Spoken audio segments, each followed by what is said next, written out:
فرقہ پرستی۔ فرقہ فرق سے نکلا ہے، جس کا مطلب ہے کہ تفریق پیدا کرنا، یعنی دین میں پھوٹ ڈالنا، گروہ ہو جانا، مختلف ٹولے بنا لینا جو حق کی ضد میں ہیں، اور یوں مسلک پرستی کا شکار ہو جانا۔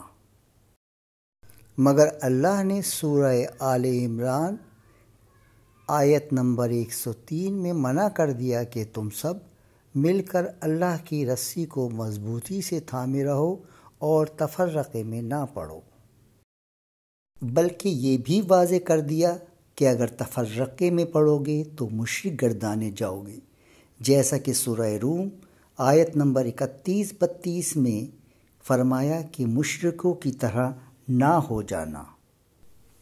جنہوں نے اپنے دین میں تفرقہ ڈالا اور گروہ ہو گئے۔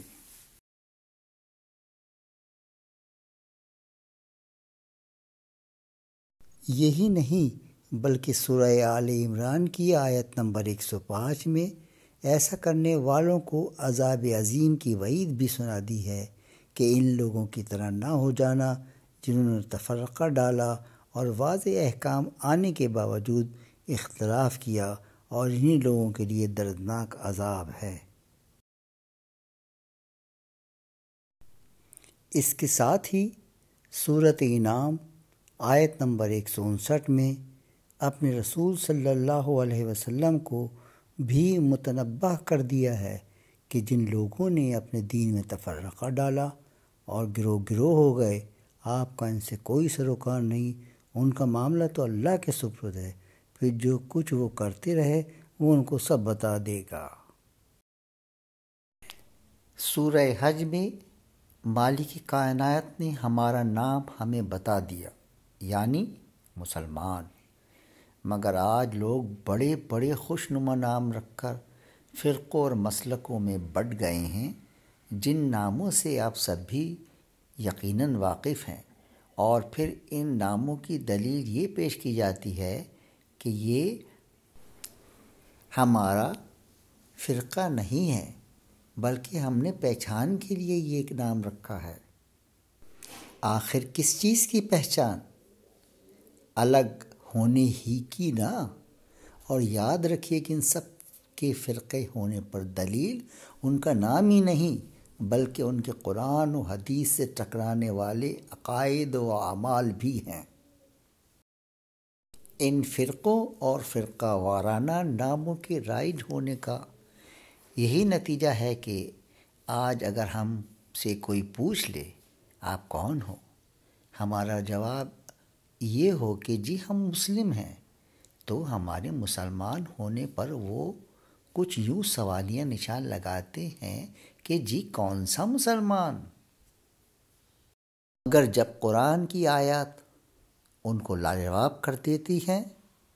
تو اپنے حق میں کوئی جو عذر لانے کی یا جواز بنانے غرض سے پھر احادیث کو غلط رنگ دینے لگتے ہیں۔ ابو داؤد کی حدیث ہے کہ نبی صلی اللہ علیہ وسلم نے فرمایا، یہود 71 یا 72 فرقوں میں تقسیم ہو گئے، اسی طرح نصارہ بھی 71 یا 72 فرقوں میں بٹ گئے، اور میری امت 73 فرقوں میں بٹ جائے گی کہ ان 73 فرقوں میں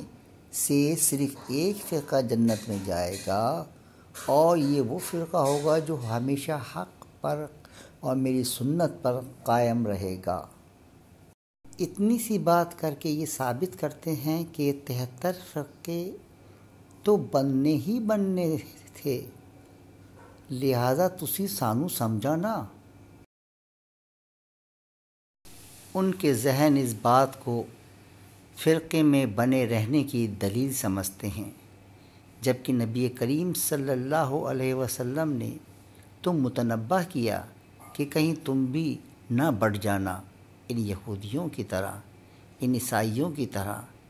متنبہ کر دیا نبی نے، میں نے اپنی امت کے ہر شخص کو اسلام پر ہی قائم رہنے کا حکم دیا، کہیں قرآن سے ہٹ کر الگ ٹولہ نہ بنا لینا۔ مگر کہتے ہیں کہ ہمیں تو بٹ ہی جانا ہے۔ اپنے ذہن کا ایک بار پھر سہارا لیے کہتے ہیں کہ وہ ایک فرقہ جو جنت کا حقدار ہوگا وہ کوئی فرقہ ہی ہے نا، تو پھر تم ہمیں کیوں روکتے ہو فرقہ بنانے سے؟ ارے اللہ کے بندے، یہ بات استعارہ کے طور پر کہی گئی ہے کہ زیادہ لوگ دین سے پھرے ہوئے ہوں گے اور بہت کم ہوں گے جو دین حق پر ہوں گے، اور وہ مسلم جماعت ہوگی، ان کے عقائد قرآن و حدیث سے ٹکراتے نہیں ہوں گے۔ تو کیا تم قرآن کی ہر ایک آیت کو یوں تسلیم کرتے ہو کہ ہم نے سنا اور اطاعت کی؟ اگر کرتے ہو تو پھر مسلم بنو، ہر حال میں صرف مسلم۔ حذیفہ بن یمان سے روایت ہے کہ نبی صلی اللہ علیہ وسلم نے فرمایا کہ مسلمانوں کو جماعت اور امام کے ساتھ رہو۔ میں نے کہا اگر ان کی جماعت نہ ہو تو فرمایا ان تمام فرقوں سے علیحدہ ہو جاؤ، اگرچہ تجھے درخت کی جڑ چبانی پڑے، یہاں تک کہ اس حال میں تیری موت آ جائے۔ رب العزت سے دعا ہے کہ مالک ہمیں حق بات کے سمجھنے اور اس پر عمل پیرا ہونے کی توفیق عطا فرمائے، اور ہمیں زندگی دے تو ایمان اسلام پر اور موت دے تو ایمان پر، آمین۔